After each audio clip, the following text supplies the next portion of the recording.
Buenas noches, mi nombre es Isela Mariana Santibáñez Molina, estudiante del quinto semestre del Instituto Superior Universitario Sucre de la carrera de Contabilidad. El tema a presentar esta noche es sobre la planeación financiera de la materia de titulación impartida por el ingeniero Jonathan Flores. Empecemos.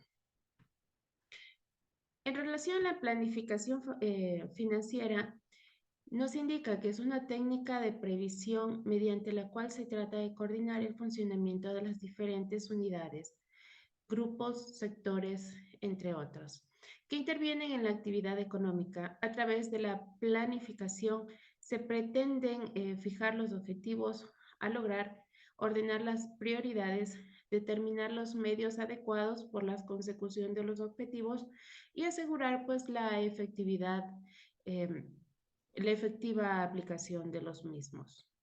Dentro de la planificación también se indica que es un arma de gran importancia con que cuentan las organizaciones en los procesos de toma de decisiones. Por esta razón, las empresas se toman muy en serio esta herramienta y le dedican en sí abundantes recursos. Determinamos que la planificación financiera consiste en la elaboración de un presupuesto empresarial en sí global, teniendo en cuenta los recursos existentes de una empresa y enfocado pues a garantizar su viabilidad económica y conseguir los objetivos financieros que den rentabilidad a largo plazo, establecidos obviamente con anticipación. Una empresa sin planificación y objetivos es una empresa sin éxitos en largo plazo.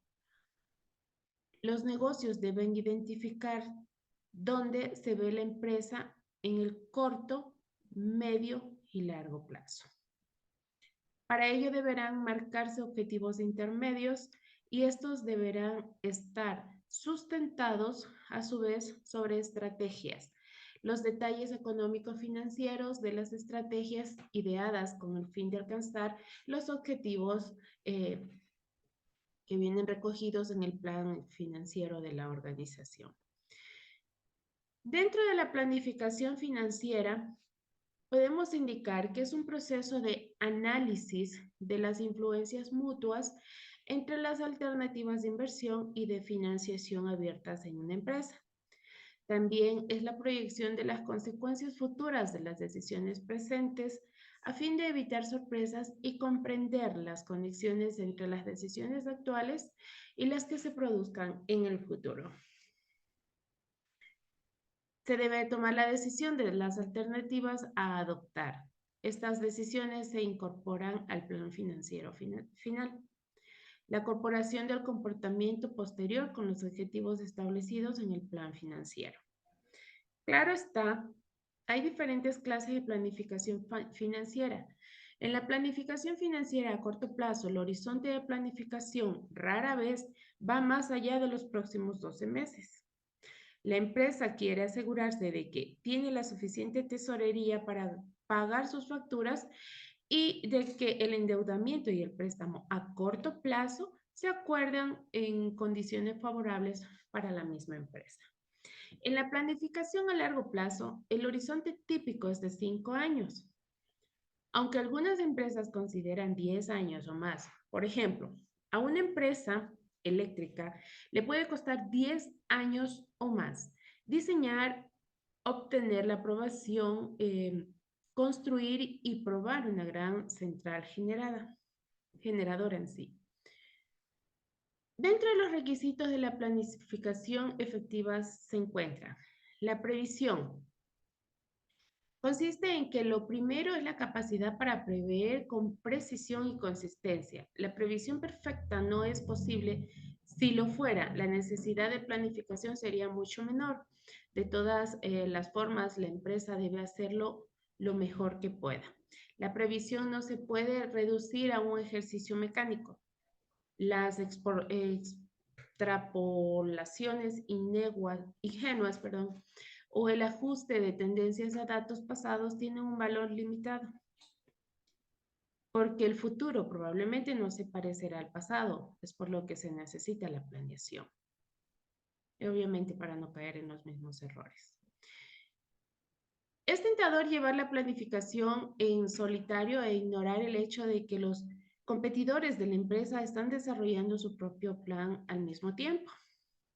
Su capacidad de poner en marcha un plan de crecimiento agresivo e incrementar la cuota del mercado depende de lo que vaya a hacer previsiblemente la competencia. De hecho, podemos generalizar como una recomendación cuando se le presente un conjunto de provisiones de empresa, no las acepte tal como son.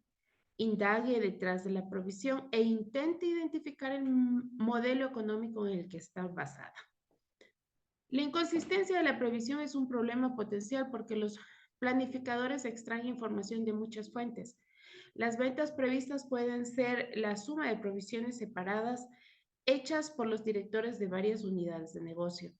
Dejados a sus propios medios, estos directores pueden hacer distintos supuestos sobre la inflación, crecimiento de la economía nacional, disponibilidad de materias primas y así sucesivamente.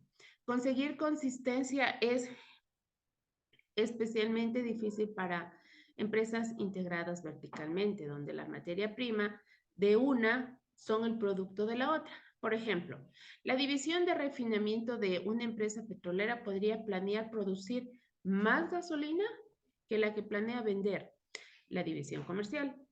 Los planificadores de la empresa se espera que descubran esta inconsistencia y hagan compatibles los planes de las dos divisiones. Encontrar el plan de financiamiento óptimo. Al final, el director financiero tiene que juzgar qué plan es el mejor.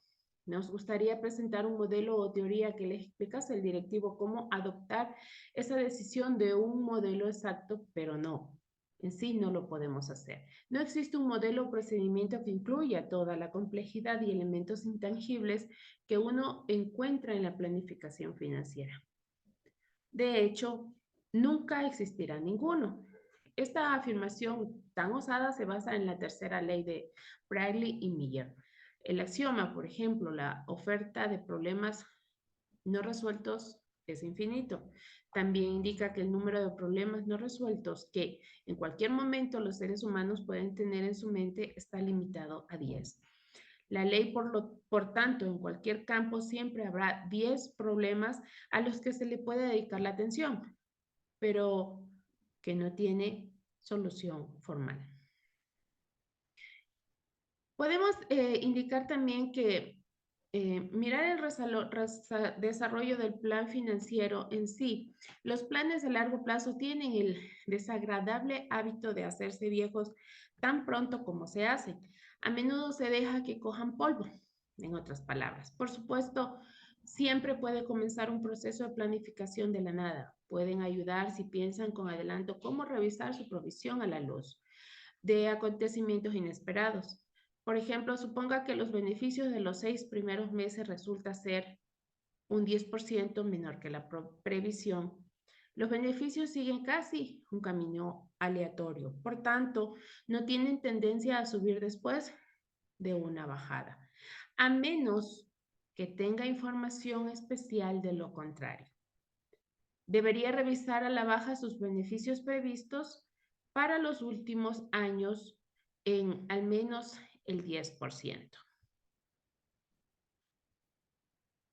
En cuanto a los elementos de la planeación financiera, podemos considerar 5 elementos de la planeación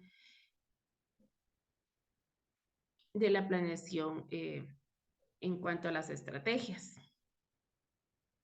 que es la fijación de metas, en sí los objetivos, diseñar un procedimiento para encontrar posibles soluciones o caminos de la empresa que pueda conseguir para encontrar una solución, escoger la mejor solución y tener algunos procedimientos de control para comprobar qué resultados se obtuvieron en la mejor solución. Los elementos antes mencionados no revelan nada del estilo en que estos han de ser implantados. Son lo suficientemente amplios como para abarcar un amplio rasgo de decisiones financieras. Por ejemplo, si la meta consistiera en tener un crecimiento razonable pero poco riesgo, la cantidad de riesgo que se juzga aceptable para los dueños de la empresa habrá de afectar grandemente la cantidad de deuda que se haya de utilizar para financiar la corporación. En relación a los estilos y modelos de la planificación financiera estratégica, la mayoría de los modelos financieros empresariales son modelos de simulación, diseñados para proyectar las consecuencias financieras de estrategias financieras alternativas sobre la base de determinados supuestos acerca del futuro. La mayoría de las grandes empresas tienen un modelo financiero o tienen acceso a alguno. A veces pueden utilizar más de uno, quizá un modelo detallado que integre el supuesto de capital, presupuesto de la capital y la planificación operativa. Un modelo más simple enfocado hacia los impactos globales de la estrategia financiera y un modelo especial para la evaluación de fusiones. En sí, la razón de la popularidad de tales modelos se debe a que son sencillos y prácticos. Entre ellos se pueden detallar dos tipos diferentes de estilos. En uno, por ejemplo, en el estilo 1, el primer paso consiste en fijar una meta de crecimiento. El segundo paso habrá de consistir en pensar en los medios y herramientas que le permitan alcanzar su meta de desarrollo. También en el segundo estilo consiste en inventariar la inversión rentable y las oportunidades del mercado. Solamente después de haber realizado esto se procederá a calcular una tasa de desarrollo esperada que sea consistente en el conjunto de sus decisiones consideradas óptimas. En relación al plan financiero estratégico, pues es un proceso que permite, entre ellos, analizar las mutuas influencias entre las alternativas de inversión y de financiación de las que dispone una empresa, proyectar las consecuencias futuras de las decisiones presentes a fin de evitar sorpresas y comprender las conexiones entre las decisiones actuales y las que produzcan en el futuro. Decidir qué alternativa adoptar. Estas decisiones se incorporarán al plan financiero final. Comparar el comportamiento posterior con los objetivos establecidos en el plan financiero. Por ejemplo, al comienzo del proceso de planificación, el staff de una empresa puede pedir a cada división que presente 3 planes de negocios alternativos que cubran los 5 próximos años. Dentro del plan de crecimiento agresivo, pues con fuertes inversiones de capital y nuevos productos, mayor cuota de participación al mercado existente o entradas de nuevos mercados. Dentro del plan de crecimiento normal, consiste en que la división crece en paralelo a sus mercados, pero no significativamente a expensas de sus competidores. Dentro de un plan de reducción y especialización diseñado para minimizar los desembolsos de capital exigido, esto puede equivaler a la liquidación gradual de la división. Los planificadores pueden añadir una cuarta alternativa, como la desinversión, que equivale a la venta o liquidación de la división. Cada alternativa lleva asociada una corriente de flujo de tesorerías previstos. Así pues, las alternativas pueden analizarse como 4 proyectos de capital mutuamente excluyentes. Podemos indicar que los elementos de la planificación financiera básicamente son los estados financieros previstos, que consiste en que el plan presentará balances, cuentas de resultados y otros estados pro forma, es decir, previstos, describiendo las fuentes y los empleos de tesorería. También se encuentran las inversiones de capital y estrategia de negocio. Esto consiste en que el plan describirá la inversión de capital planificado, normalmente clasificada por categorías, es decir, la inversión por reemplazamiento, por expansión, por nuevos productos, por inversiones obligadas, como un equipo de control de la contaminación, entre otros. Y por división o línea de negocio, habrá una descripción narrativa de por qué se necesitan estas cantidades de inversión y también de las estrategias de negocio a emplear para alcanzar los objetivos financieros. También está pues la financiación planeada. La mayoría de los planes contiene un resumen de la financiación planeada junto con un respaldo narrativo cuando sea necesario. La complejidad e importancia de los planes financieros varía enormemente de empresa a empresa. Otras empresas deben conseguir capital en grandes cantidades mediante la venta de títulos. Naturalmente ponen mucha atención en planificar qué títulos han de vender y cuándo. También se encuentran los pasivos y la planificación financiera. El pasivo sirve como un apalancamiento, como un amplificador y podrá ser bueno o malo. En lugar de utilizar el término amplificador, se debe usar el término apalancamiento o engranaje.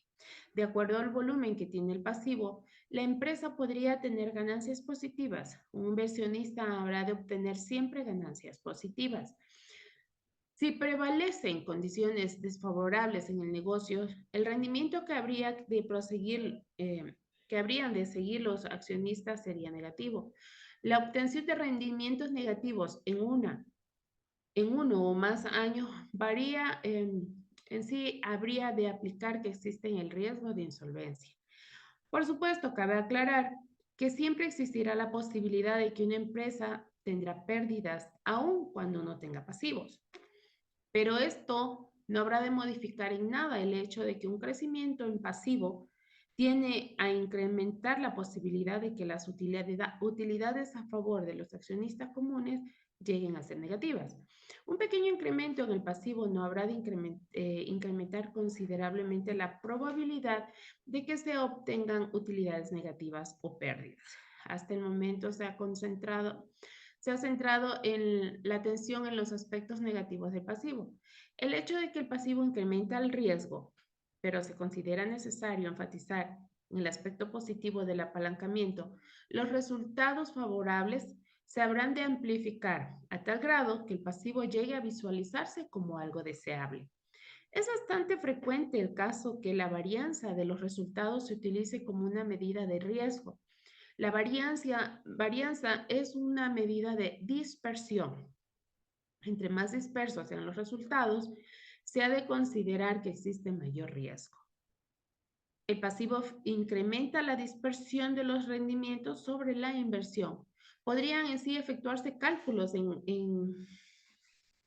en concerniente a las utilidades por acción y habría de comprobar ese mismo incremento en relación a la varianza. El pasivo es sumamente atractivo cuando el análisis supone que pueda existir un resultado más favorable. La utilización del pasivo con el fin de reducir el riesgo existe de dos formas: de cómo puede utilizar el pasivo con el fin de reducir el riesgo para los accionistas. Por otra parte, se podrá contraer grandes sumas de pasivos, reduciendo, por tanto, la cantidad de recursos que hayan aportado los accionistas. En algunos casos, la cantidad de capital asignada por los promotores del proyecto será casi cero. Un segundo tipo de reducción de riesgo ocurre cuando la inversión que se está realizando lleva consigo muy poco riesgo. Por tanto, la inclusión de la inversión, inclusive cuando se esté incrementando en forma exagerada el pasivo, habrá aún que reducir el riesgo para la empresa. También podemos encontrar que dentro de las características, cada una de las cláusulas de contrato de deuda afecta el costo del pasivo. Por ejemplo, cada una de las características tiene repercusión directa sobre la tasa de interés que la empresa habrá de pagar si el pasivo se habrá de emitir a la par. Entre ellas el plazo de la deuda, que es el tiempo que haya de transcurrir antes de que venza la deuda, el grado de protección, por ejemplo, una hipoteca o subordinación respecto a los demás pasivos. También el plazo en que se pueda cobrar y el precio al que se haya de liquidar. Entre otros, también está la protección adicional de índole financiera, es decir, el exigir razones circulantes mínimas, capital de trabajo mínimas, entre otras. Dentro de las acciones comunes y planificaciones financieras, podemos determinar que los tenedores de acciones comunes son los propietarios de una empresa. Cuando se trata de empresas que han emitido acciones por suscripción privada, resulta sumamente sencillo el poder apreciar la relación existente entre la posesión de acciones comunes y el control de la empresa. Dependiendo del tamaño de la corporación, la relación entre la propiedad y el control pierden de vista. Está también las acciones preferentes y la planificación.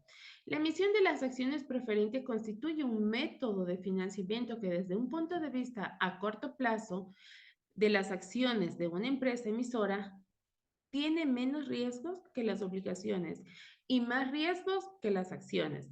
Se trata de valores representativos de capital social de renta fija, pero el pago de dividendo en sí es opcional. Las acciones preferentes son similares a las obligaciones, es decir, los pasivos. Es un pasivo. En cuanto a que se especifica un pago anual determinado.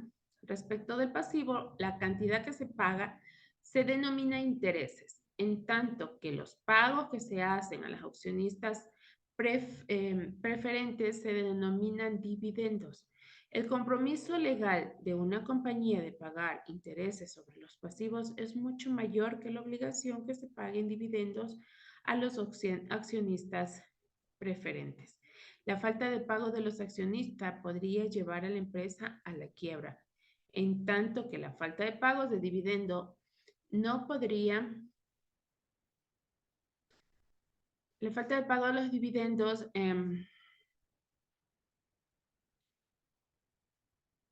no podrán llevar a los accionistas a la quiebra. Se puede entonces concluir que el pasivo resulta ser más riesgoso desde el punto de vista de la empresa emisora y en sí las acciones preferentes podrán o no tener fecha de vencimiento o de amortización.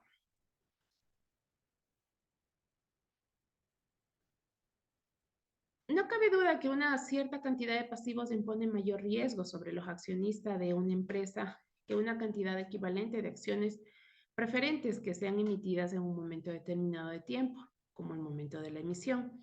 El pago de dividendos preferentes podrá ser omitido por una empresa con consecuencias menos severas que el dejar de pagar intereses a favor de los accionistas.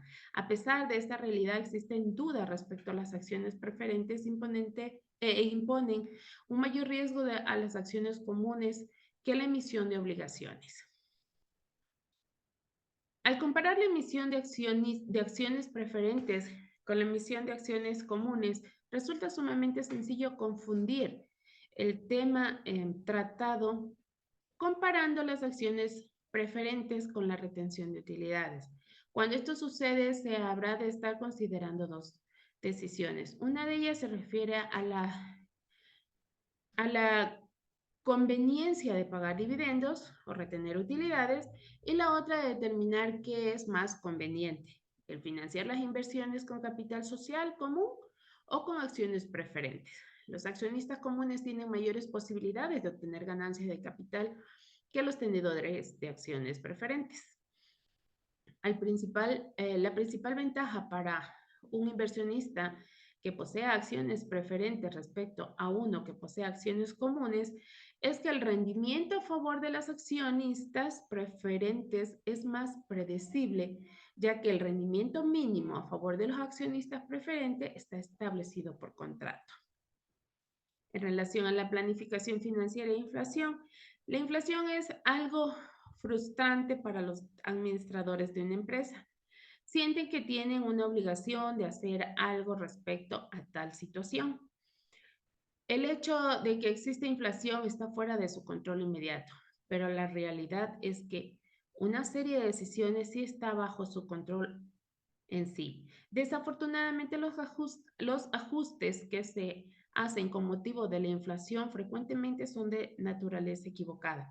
Las empresas con mucha frecuencia mezclan y enfrentan los diversos ajustes posibles y determinan con cálculos que son motivo de gran confusión. En relación al primer término, habrá de utilizarse el pasivo para contrarrestar los efectos inflacionarios para posteriormente discutir hasta qué grado de proceso de decisiones de inversión de una corporación utilizando los métodos de tasa interna o de rendimiento o valor de presente neto deba de verse afectado por pronósticos de inflación. Ha sido un gusto compartir con ustedes este interesante tema. Muchas gracias. Buenas noches.